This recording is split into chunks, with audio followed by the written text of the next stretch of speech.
नमस्कार, साकार agree institute के ऑनलाइन डिजिटल प्लेटफॉर्म पे आपका हार्दिक स्वागत एवं अभिनंदन। लगातार जेट अपने सफलता के कीर्तिमान हासिल करता आ रहा है और जेट 2023 के अंदर सामान्य वर्ग के अंदर तीसरी रैंक यश कुमार जो मयूर का स्टूडेंट है और फिर वापस एसवीएम भियाड़ यानी कि सरस्वती विद्या मंदिर जो भियाड़ में है वहां से जेट फिर तीसरी रैंक कैटेगरी के अंदर है।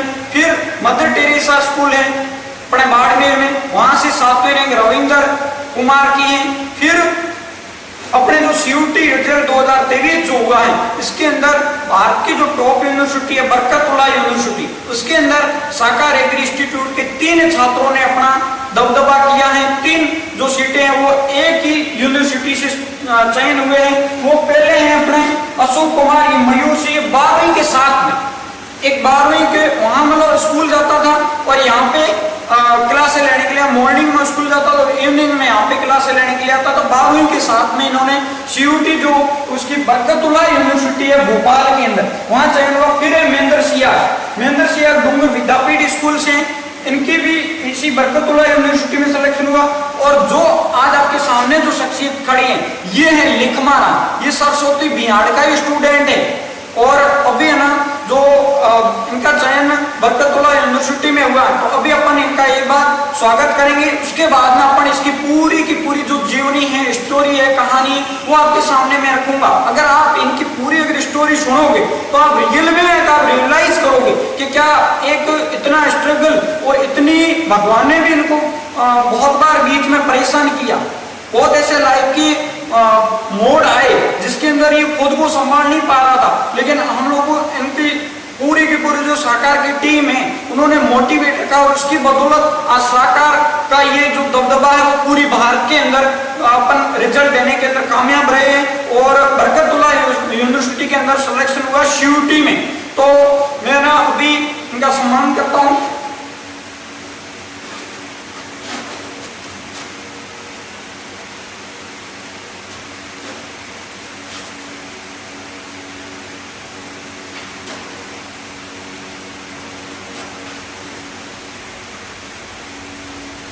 मुंह मीठा करवाते हैं। देखो एक अपनी सफलता गढ़ना बहुत मुश्किल होता है और इन मुश्किल हालातों के अंदर भी अगर कोई लड़की और अपनी सक्सेस हासिल करते हैं तो हमें भी बड़ा गर्व होता है। हमें भी डर लगा था कि क्या होगा, ये संस्थान नया क्या सीयूटी आईसीआर के अंदर अपन सफलता दे पाएंगे या नहीं। बड़े बड़े संस्थान काम कर रहे, उनकी बराबर अपन जा पाएंगे या उनसे आगे निकल पाएंगे, लेकिन जेट और सीयूटी दोनों के अंदर अपन ने कीर्तिमान हासिल किए और अब आगे आईसीआर का रिजल्ट आ रहा और जेट की काउंसलिंग भी शुरू है। तो इसके आगे जेट के भी हम नए रुझान लेके आएंगे, जेट के क्या रिजल्ट रहेगा वो भी आपके सामने जल्दी ही रख देंगे। अभी अपन ना बात करते हैं लिखमा राम से, इनकी कहाँ से जर्नी स्टार्ट हुई, कहाँ से 5वीं तक हुई स्टडी, कहाँ 10वीं तक हुई, 12वीं कहाँ से की और क्या क्या लाइफ के अंदर मोड़ आए और आज जो एक बहुत ही अच्छा जो मुकाम हासिल किया है और माता पिता का जो सपना होता है वो एक हासिल किया है। तो उसके लिए ना अपन एक एक पॉइंट पे अभी बात करते हैं। लिखमा राम, हाँ आपका नाम क्या है? लिखमा राम। अच्छा, कहाँ से आप? मैं रत्तेव गेड़ा बाड़ी से। अच्छा, रत्तेव गेड़ा तहसील। अच्छा, गेड़ा तहसील से, रत्तेव से बाड़मेर से ना। अच्छा, और आपकी प्राइमरी तक कहाँ से हुई स्टडी? मेरी एक गवर्नमेंट गांव की स्कूल से हुई है प्राइमरी। अच्छा, वहीं से अपने रत्तेव से हुई? जी। अच्छा, और फिर 10वीं तक? 10वीं उसी स्कूल से। उसी स्कूल से। अच्छा, और फिर आपके पिताजी क्या करते हैं? पिताजी एक खेती करते हैं, बारिश पर। अच्छा, बारिश की पर। अच्छा, थोड़ा जोर से बोलिए ताकि क्या इसमें स्पष्ट आवाज जा पाए। अच्छा, तो अब ना लिखमा राम कौन कौन है आपकी फैमिली मेंबर है जो आज उत्सुक है कि लिखमा राम का सिलेक्शन है जो बरकतुल्लाह यूनिवर्सिटी भारत की एक सुप्रसिद्ध यूनिवर्सिटी उसके अंदर सिलेक्शन हुआ। तो कौन कौन है आपके फैमिली में, एक बार आपका परिचय विद फैमिली? मेरे फादर कानाराम जी मैरिड और मेरी सिस्टर है जो हेल्थ वर्कर है और मेरे ग्रैंड मदर है और मदर है नहीं, उनकी 2-3 महीने पहले ही दिल का दौरा पड़ने के कारण एक्सपायर हो गया। अच्छा, ये कौन से महीने की बात है कि आपके मदर एक्सपायर हुई? ये मई महीने। अच्छा, मई यानी कि तो एग्जाम एग्जाम से थोड़े दिन ही पहले इनके मदर एक्सपायर हो गए थे। और ये एक बार तो चुपचाप घर चले गए, हॉस्टल से निकले, अपने साकार हॉस्टल में ही रह रहे थे और वहां से घर चले गए। और उसके बाद में मेरे को पता लगा कि वे लिखमाराम के तो मम्मी एक्सपायर हो चुके और वो घर पे। तो मैंने इनको वापस कॉल किया कि देख लिखमाराम, जो भगवान ने चाहा वो उन्होंने कर लिया, अब अपने बस की बात नहीं है। अगर आप वहां रो धो के अगर घर पे बैठे रहोगे तो जो आपने एक साल जो यहाँ दांव लगाया ना, वो पूरा का पूरा आपका एक साल ऐसे ही खराब हो जाएगा। और अब रोने धोने से नहीं है, आपको आगे आपके जीवन में क्या बदलाव लाना है, उसके लिए आपको मेहनत करनी है। तो लिखमाराम ने उसी बात को फॉलो किया और जस्ट थोड़े दिन बाद में वापस यहाँ पे आ गया। और यहाँ पे जब आया तो वही हो जाता था, पढ़ाई तो होती नहीं थी, बार बार वही मम्मी को लेके रोना धोना हो जाता था। लेकिन बार बार मैं इससे मिलता रहता था। मुझे पता है कि ऐसी जब एक मतलब विपरीत परिस्थिति किसी इंसान के ऊपर बीतती है तो वो अपने आप को संभालना भारी पड़ जाता। तो हम लोग इनके साथ में रहते थे एनी टाइम कि लिखमाराम को कैसे अब इस विपरीत परिस्थितियों से निकाल के और सफलता के मुकाम तक पहुंचाना। तो इनके लिए अब है ना, आप बताइए कि आपके वहाँ 10वीं तक आपके रहते हुए गाँव से हुई, फिर आपकी 12th कहाँ से हुई? 12th सरस्वती विद्या मंदिर शिक्षण संस्थान बिहार से हुई।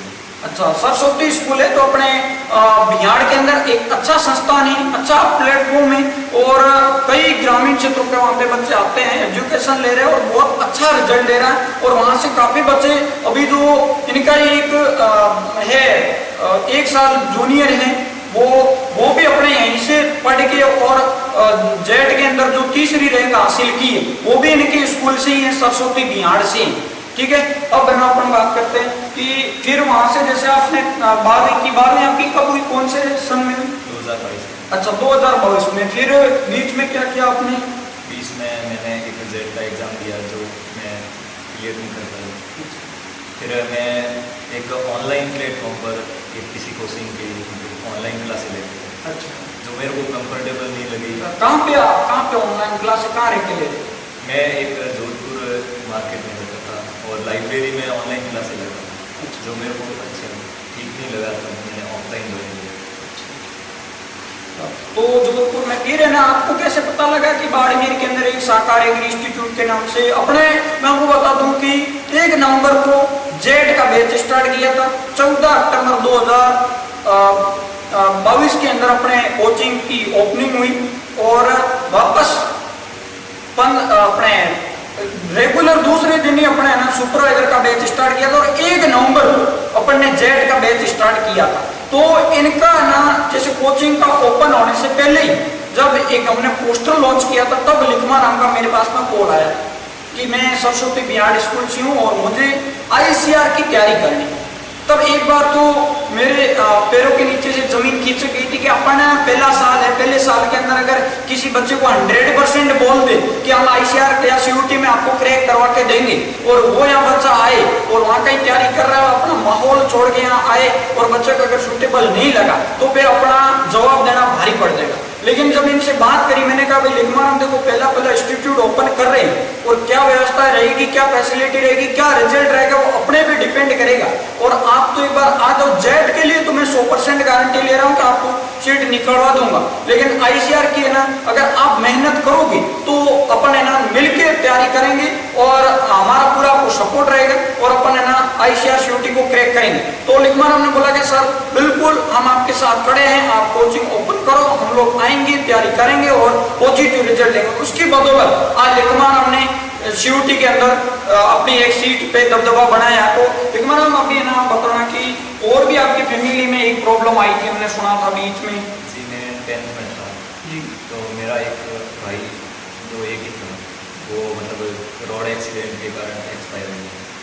अच्छा, 10th क्लास में एक भाई एक्सपायर हो गया और जब इन्होंने यहाँ एडमिशन लिया था तब एक चीज ये भी बताई थी कि सर मेरे पिताजी हैं वो एक खेती जो बारानी पे निर्भर यानी बारिश होती है उसी टाइम खेती करते हैं, ज्यादा इतनी अपने इनकम के सोर्सेज यानी भाई कमाने वाला था वो भी डेवलप हो गया।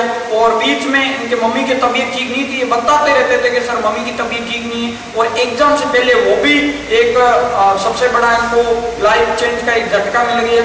और उसके बावजूद भी ये इतने बड़े दुख देने के बावजूद भी इन्होंने अपनी हार नहीं मानी, और हार नहीं मानी और यहाँ पे एक कंटिन्यूटी रखी। इसका मतलब ये आपके सामने आज एक पॉजिटिव रिजल्ट। तो आप ना लिखना एक बार बताएं कि साकार के अंदर आपको जैसे आपने ज्वाइन किया उसके बाद अपनी क्या दिनचर्या रहती थी, क्या क्लासेज का शेड्यूल रहता था, कहाँ पे आप रहते थे। तो जो दूसरे स्टूडेंट है अभी जो पढ़ रहे हैं या फिर अभी जो पढ़ने के लिए आएंगे उनके लिए ये चीज है कि साकार के अंदर कितने घंटे पढ़ाई करते हो, क्या रूल रेगुलेशन है कि जो भारत की टॉप यूनिवर्सिटी के अंदर सिलेक्शन देने में कामयाब रहे। तो यही अपन इनकी जुबानी से ही कहानी सुनते हैं पूरी साकार की। हाँ लिखना ना मैंने अपना क्या शेड्यूल लगता है, सुबह कितने बजे आप क्या पूरा एक बार आपकी दिनचर्या 24 घंटे की बता।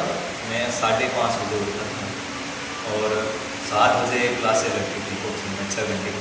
ये 5:30 बजे सुबह मॉर्निंग में उठ जाते हैं सब हॉस्टल के बच्चे, और 7 बजे अपने यहाँ जेट की क्लासेज स्टार्ट हो जाती तो इनका नहाना धोना और ब्रेकफास्ट वगैरह इनका 7 बजे तक हो जाता। 7 बजे तक इनको यहाँ पहुंचना ही पड़ता, किसी भी हालत में कैंपस पहुंचना ही पड़ता, और यहाँ पे इनकी कंटिन्यू अटेंडेंस लगती है। अच्छा ठीक है, 7 बजे से लेके अपनी कितने बजे तक क्लासें लगती है? 1 बजे। अच्छा 1 बजे तक, 1 बजे तक क्लासें लगती है इनकी। फिर अब 1 बजे के बाद में 1 बजे के बाद में मैं खाना खाने के लिए हॉस्टल जाता हूँ और 3 बजे तक तो आराम ही करते थे। फिर 3 बजे से 5 बजे तक पढ़ाई करते हैं और 5 बजे चाय आ जाती थी और उसके बाद में 6 बजे यहाँ।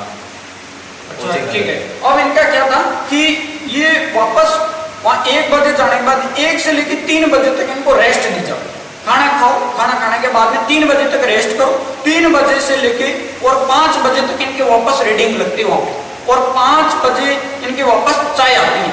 5 बजे से वापस इनके 10-15 मिनट का ब्रेक आता है। 10-15 मिनट का ब्रेक के बाद में तुरंत इनकी वापस ये स्टडी स्टार्ट कर देते हैं। समथिंग 6:30-7 बजे तक ये वापस पढ़ते हैं और 7 बजे के बाद में इनका भोजन होता है।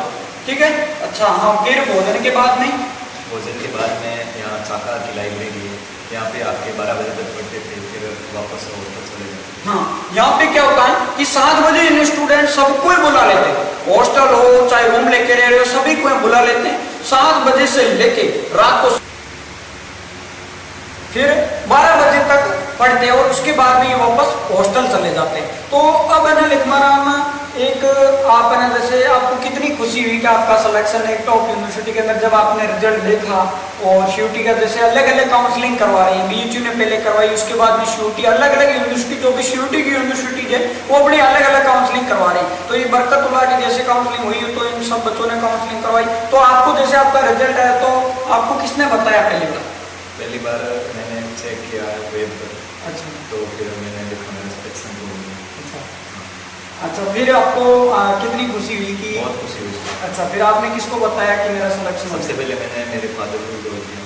अच्छा, फिर मेरी सिस्टर को पता चला। अच्छा ओके, देखो ना एक जब सफलता मिलती है ना तब माता पिता एक मजदूर होते हैं या फिर अमीर हो चाहे गरीब हो वो मायने नहीं रखते, और माता पिता को इतना पता लग जाता है कि जो मेरा बच्चा वो किसी भी एग्जाम में सफल हो गया तो वो अपने ना उनके चेहरे की खुशी को अपन बयां नहीं कर सकते कि उनकी कितनी खुशियां, क्योंकि एक बच्चा तो मेहनत की उनको तो ये होता है कि अपना तो होना ही होना, लेकिन उनको एक हमेशा एक डर मन में रहता है कि बच्चे को होगा या नहीं होगा। जब उनको एक अचानक एक खुशी या खुशखबरी मिलती है कि मेरे बच्चे का भारत की टॉप यूनिवर्सिटी में सिलेक्शन हुआ, तो वो अपने एक खुशी को बयां करने के लिए किसी को बोलता नहीं है, लेकिन उनके जो अंदर एक भाव होते हैं ना वो एक अजीब से होते हैं, एक अजीब से भाव खुशी के सलगते हैं। तो बहुत बहुत धन्यवाद कि मैं इनके माता पिता को मैं देना चाहूंगा, उन्होंने विश्वास करके और खुद बच्चे ने भी विश्वास किया एक संस्थान पे और आकर यहाँ पे संस्थान ने व्यवस्थित तरीके से स्टडी की और उसका नतीजा आपके सामने है। फिर मैं आप लिखमान से एक बार अंतिम निवेदन करूंगा कि आप है ना क्या जो अभी यहाँ छात्र पढ़ रहे उनको और जो पढ़ने के लिए आने वाले उनको आप क्या संदेश दोगे, और साकार की पूरी टीम को आप क्या संदेश देना था? मेरा एक ही संदेश है, जो मेरे जूनियर यहाँ पढ़ रहे हैं सरकार की गाइडलाइन की पालना करें और पढ़ाई पर ध्यान दें और माहौल बहुत अच्छा है। अच्छा, बहुत माहौल अच्छा पॉजिटिव है। बस एक चीज होता है, मैं सीधी बात बता रहा हूं, चाहे कोई भी कोचिंग हो, कोई भी संस्थान हो, वो संस्थान की इमारतें कभी सिलेक्शन नहीं करवाती, एक तो करवाती फैकल्टी, और फैकल्टी में जो मेन चीज होती है वो होती है गाइडेंस। ज्यादा ये नहीं होता कि भी पढ़ना ही पढ़ना, वो सिलेक्शन नहीं होता। पढ़ने के बाद में ऊपर कितनी मॉनिटरिंग हो रही वो ज्यादा मायने रखता है। अब आपको एक शुरुआत से लेकर अंतिम समय तक अपनी रैंक को मेंटेन करके चलना, वो सबसे ज्यादा मायने रखता।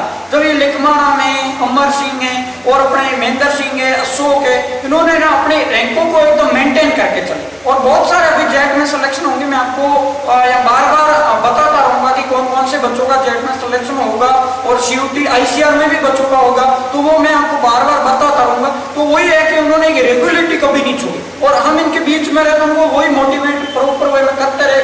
बस अब थोड़ा सा समय है, बस दिनों दिन इनको गिनवाते, तो बस इतने ही दिन की बात है, उसके बाद में सब अच्छा होगा। आप बस रेगुलर लगते जाओ, और इसकी बदौलत धीरे धीरे करते करते उन्होंने वही एक कंटिन्यूटी रखी, और वो आज आपके सामने रिजल्ट पेश है। बहुत बहुत धन्यवाद, आपने पूरा वीडियो देखा इसके लिए, और बहुत बहुत बधाई हो लिखमाराम आपको कि आपने ना एक अच्छे मुकाम पे, और आगे मैं आपके उज्जवल भविष्य की कामना करता हूं कि आप आगे और आगे बेटर पढ़ाई करें और अच्छे मुकाम हासिल करें, और वापस तो गवर्नमेंट सेलेक्ट होकर और इसी मंच पे वापस अपन सरकारी इंस्टीट्यूट पे मिलेंगे।